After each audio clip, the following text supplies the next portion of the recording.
year or 4. But I found that the benefits of them working together as a group in quite demanding sessions outweighed the benefits of specifically setting individualised recoveries. So the only time I would vary the recovery was if for any reason one of those athletes was doing a session by themselves, in which case Ewan's might be slightly shorter recovery, Kamel's might be slightly greater recovery than the standard sort of 4 minutes, that standard 3 minutes that I set as a norm or as a middle point for the group.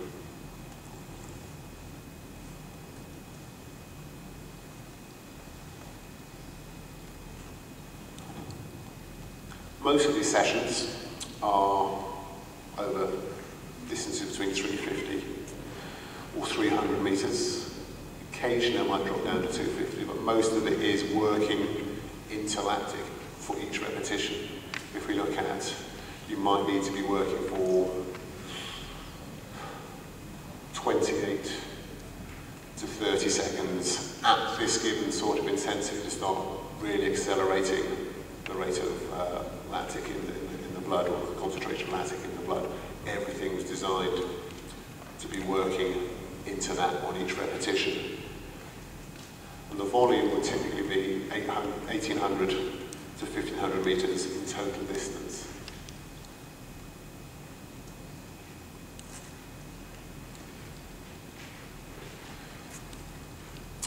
Sorry, yeah, usually split into 2 sets so I can control the quality of all of the runs. If I ran 5 or 6 runs straight off, I would have to put slower target times in. I want the quality of the runs, as I say, moving gradually towards the rhythm, the speed rhythm they all need to race. That is the outcome, if you like. So everything is designed to build towards that. So I don't want the rhythm or the pace of the reps to be too slow, either through concentration or through overall volume of number of repetitions.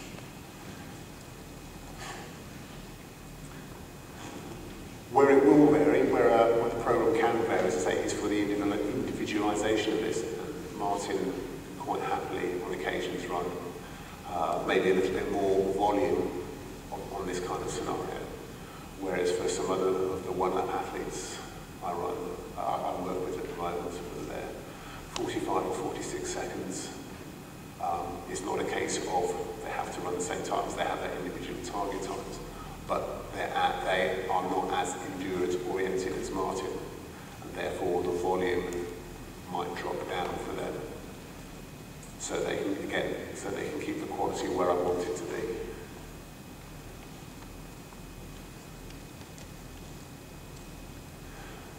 So both sets, whether 3 or 6 minute recovery, have individually set target times, and how that works in practice, I'll just give to you now.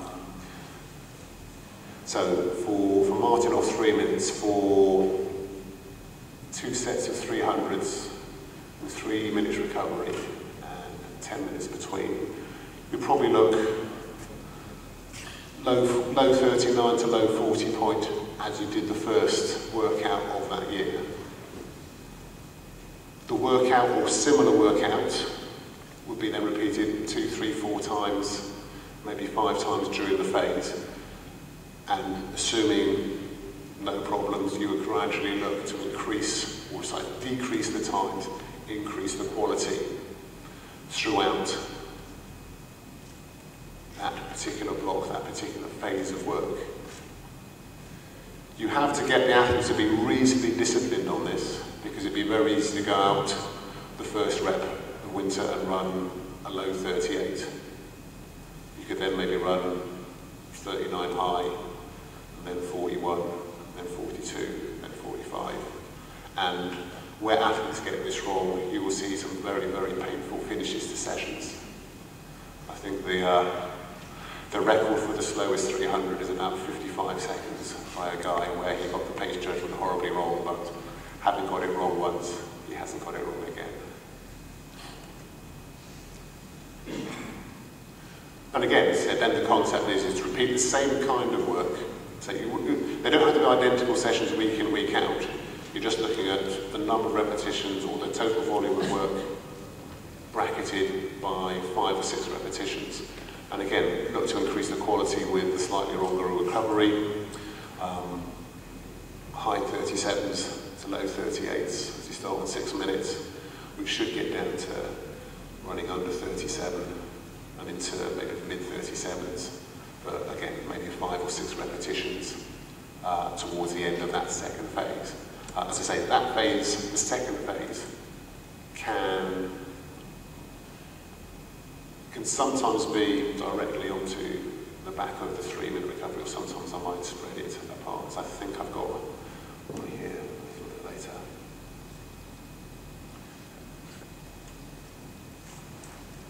How I start looking from speed endurance into held speed. Or sorry, the sort of endurance aspect of speed, the lactic tolerance aspect into speed endurance, and is lactic power. Again, we're working same kind of distances, 350s, 300s, much less volume. It might only be 3 or 4 runs of this, but full or full-ish recovery. By now, the athlete should be capable of racing or working the repetitions at or very close, or sometimes, ideally, slightly above race pace.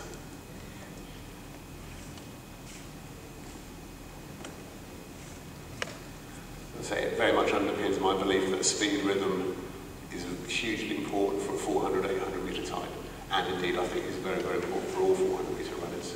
You may just have to approach how you arrive at that slightly differently. For example, with a speed-based athlete, and I have a guy who's run 45.5 as a junior, and he's very much a speed-based athlete. He has a bigger proportion of his year spent working above race pace. It's not a different program, but there are different weightings, if that makes sense. So, again, speed rhythm for me is the key to running good 400 metre runners, good 400 metre races.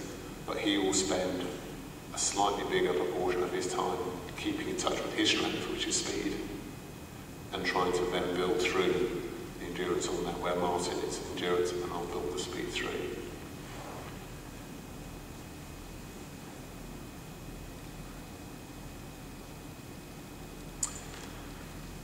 As mentioned, when Martin first came to Loughborough, one of his key weaknesses was his relative lack of speed and power for a 400 metre runner. In the next section, I'll try to look at how the different interlinked aspects of speed, power, strength, conditioning were addressed in terms of where he was in 2000 and in fall 2005 and where he is now. As I said, evidently very, very talented athlete, extremely good at endurance, but relatively little skill, experience, knowledge of strength and conditioning, whether muscular, weight circuits, and also relatively poor biomechanical ability.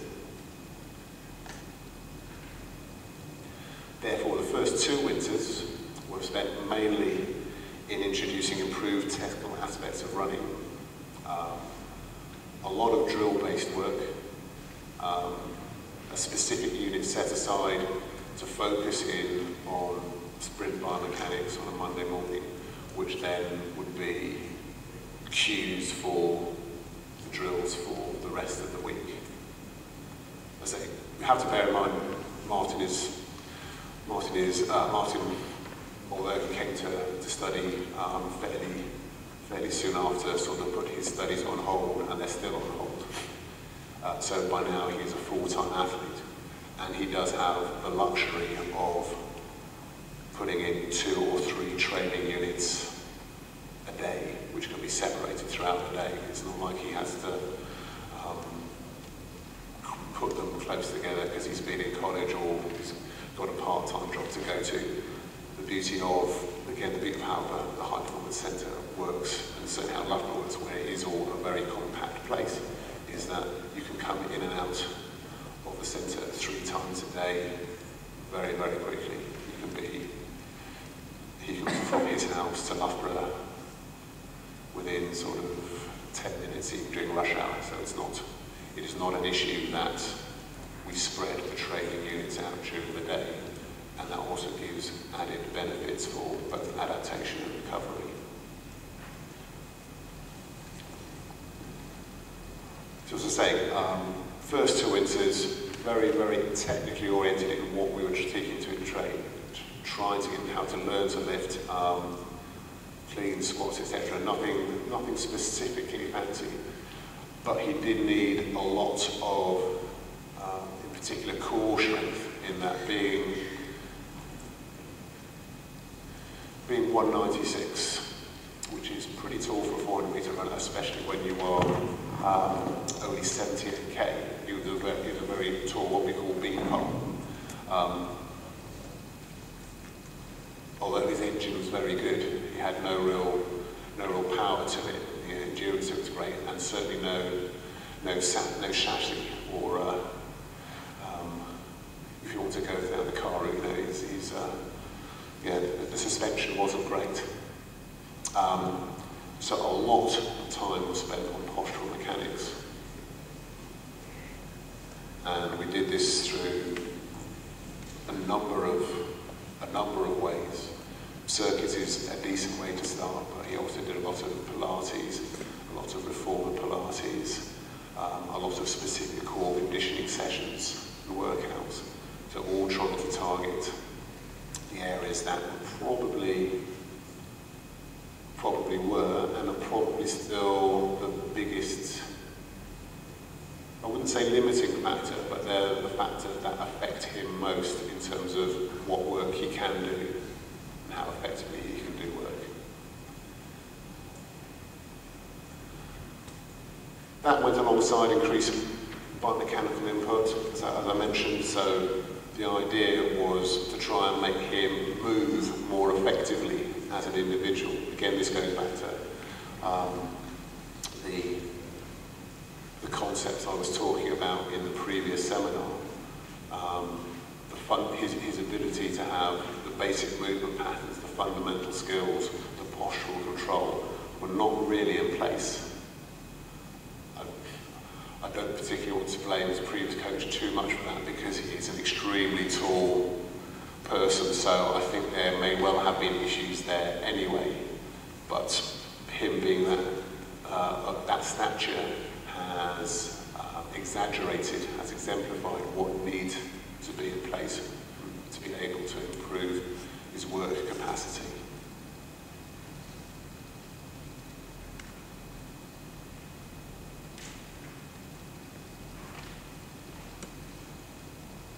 As I say, all those need to be in place, because obviously we were trying to increase, while maintaining his strengths, the areas that needed to come were his power in particular.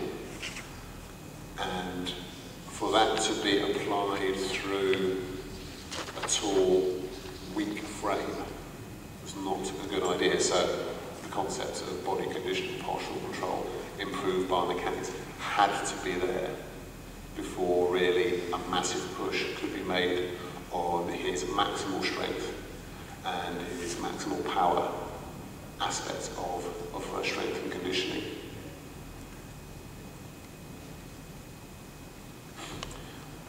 So for example, 2006, basic technical lifting. He'd never lifted before. I wasn't particularly looking for him to derive a lot of physiological benefit from lifting. I just needed him to do it. I needed to learn how to do it, so that further down the line, that could play a more significant part in his development. Postural conditioning, as I mentioned, basic mechanical assessment,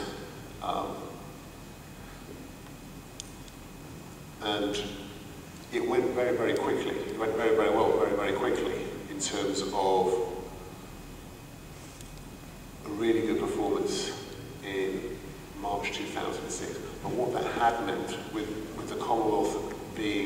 quite early in the year, it condensed the amount of time we actually had to work and affect change.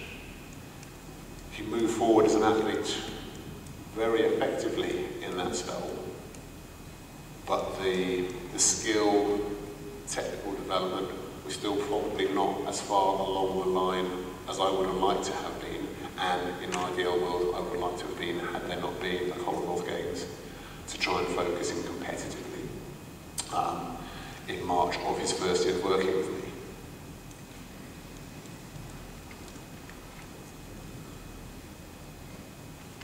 In 2007, improved general strength characteristics, so a lot more circuits, starting to use weights effectively, still not really looking at power output per se, but more general edging towards maximal strength type work.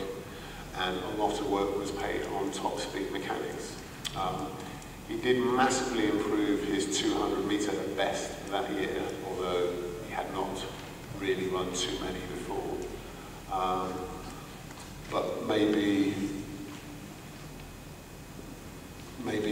that aspect was slightly overplayed, and with one or two other factors, I think from a psychological perspective, he was, after a really good first year, he was just expecting it to happen, and his overall 400 performance was not that good in 2007.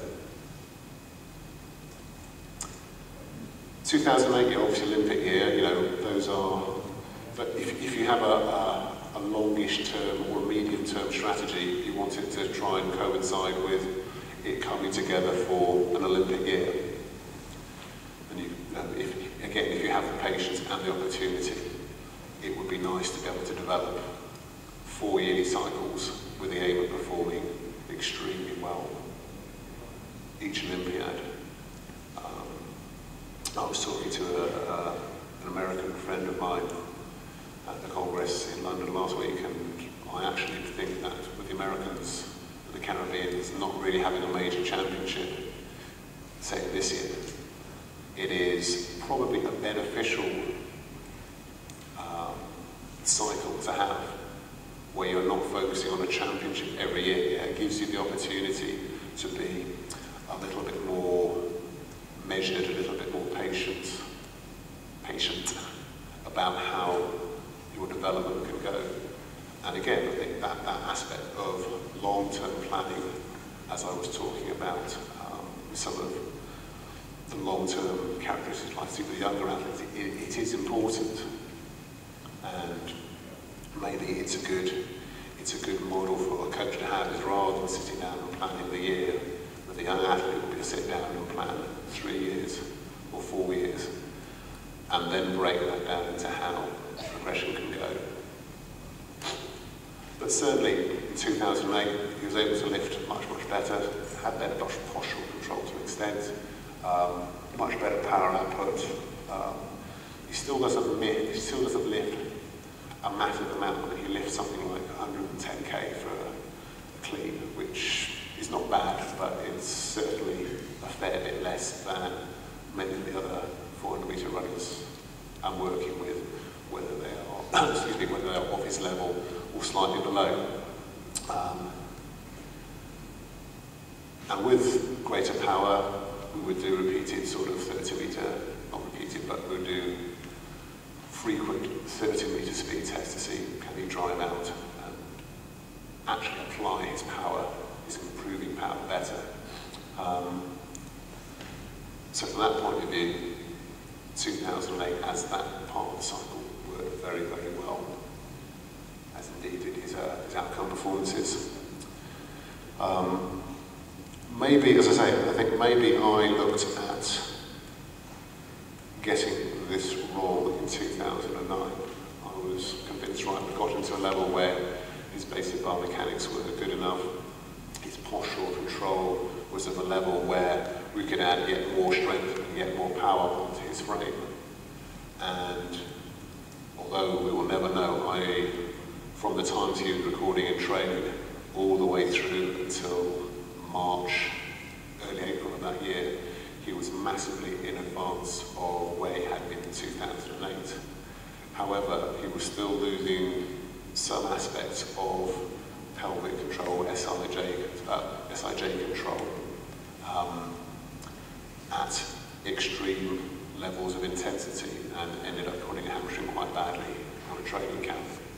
So, as I said earlier, sort of that balance in terms of developing both the structure's power, but also all the power an athlete has, but also the structure around the athlete to handle that power. It is a very important balance, and I think maybe in 2009 I thought, well, actually, I've got the structural control where I need it to be. I could just add power, and maybe it needed to be developing the structure even higher, as I say, with a very tall, gangly athlete. Yeah, so I think again, as coaches, one of the things you have to be able to put your hand up is where things have gone wrong and recognise where things have gone wrong.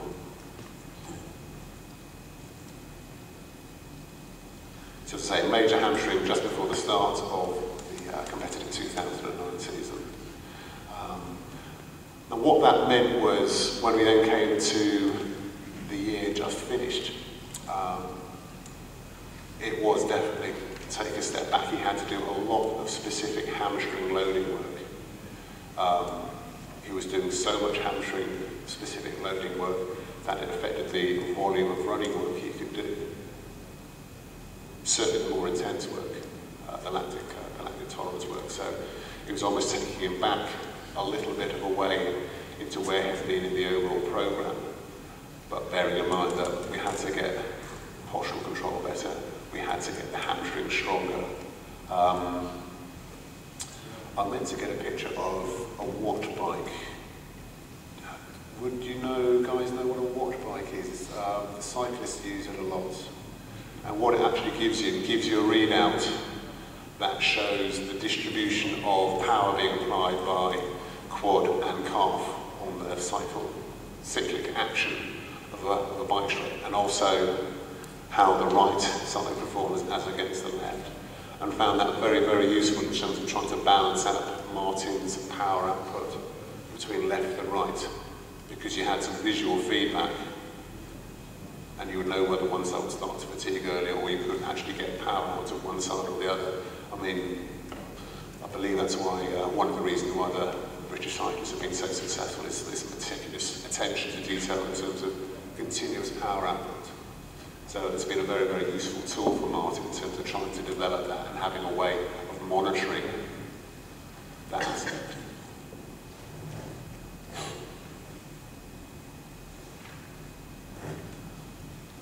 That pretty much brings us up to date in terms of the strength, power and conditioning work. Hopefully, we have a much better way of monitoring his hamstring strength.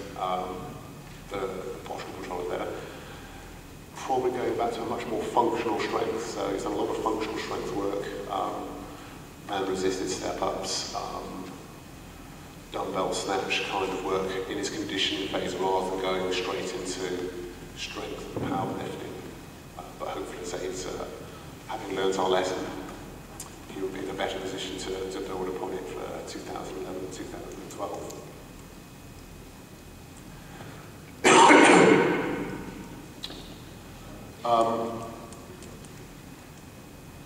As I mentioned, so that sort of the power generation and the power application being in biomechanics, how you put that down, very much has to work side by side.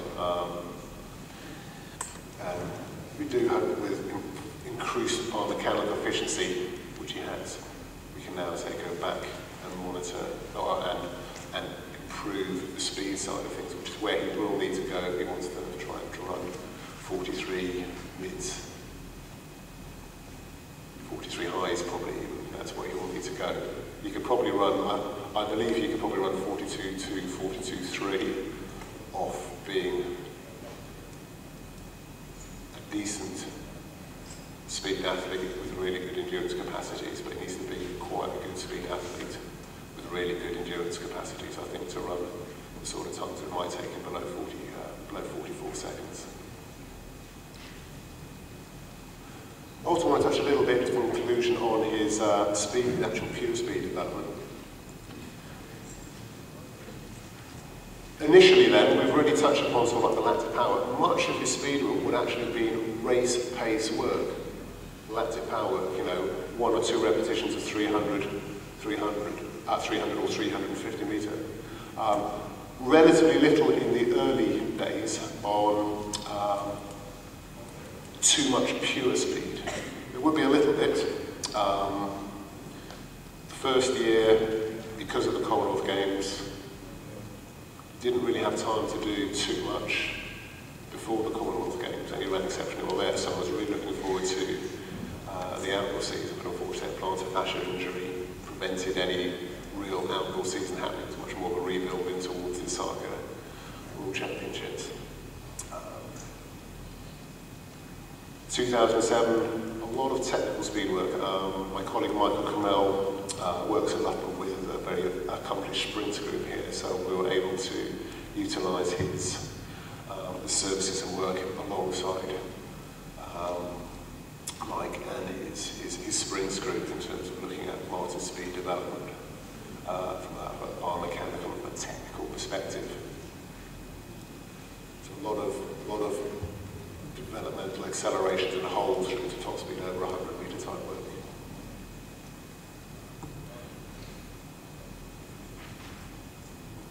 Quite often I found with Martin one of his, as I think I mentioned, one of his weakest points was his actual start mechanics. And so we had, a lot of his work, even coming out of the blocks, would be what we would call backside mechanics. So a lot, you can see me, a lot of work coming from the ankle behind him, which you don't want much of at any stage of race, but certainly not under an acceleration where you're looking to drive out and forward. So a lot of his drive work we did in the initial part of the year was from a high knee position. So jogging on the spot high knees where he could really control his foot position and building it through, and then develop that into a block setting. And that worked pretty effectively. We would also do some race simulated aspects of training, what I call race modelling. And in 2000 we did a lot of sort of like lift off, what I call lift off the bend. And one of the factors I was looking for Martin to do, Martin was always going to be an athlete who finished strongly. But what I didn't want him to do was come into the home straight and try and finish strongly by going into a very quick turnover. Because at the end of having run 280, 300 metres, if you do that too early, it becomes a very, very long home straight with about 40 metres to go. So it's very much a case of, right, you're in control of what you're doing. What you want to do is make sure that you're coming off that bend as tall as you can with as long, not overstriding, but as high a stride position as you can be, so you cover good ground. I think I've got a tape of his Beijing semi-final I can show you, which illustrates what I was trying to do, but it's very much a lot of build-up work. So first 125 with the last 250 metres of a race under control, and then try and come home as fast as you can, but not come home as fast as you can using turnover. Much more keeping the stride length, keeping the stride rhythm going.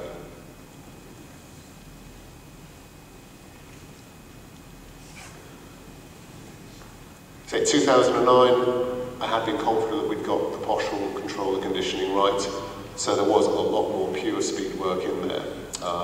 Build-up 120s, 50s, 100s, the usual kind of sessions you can put together that address not only acceleration but held top speed work.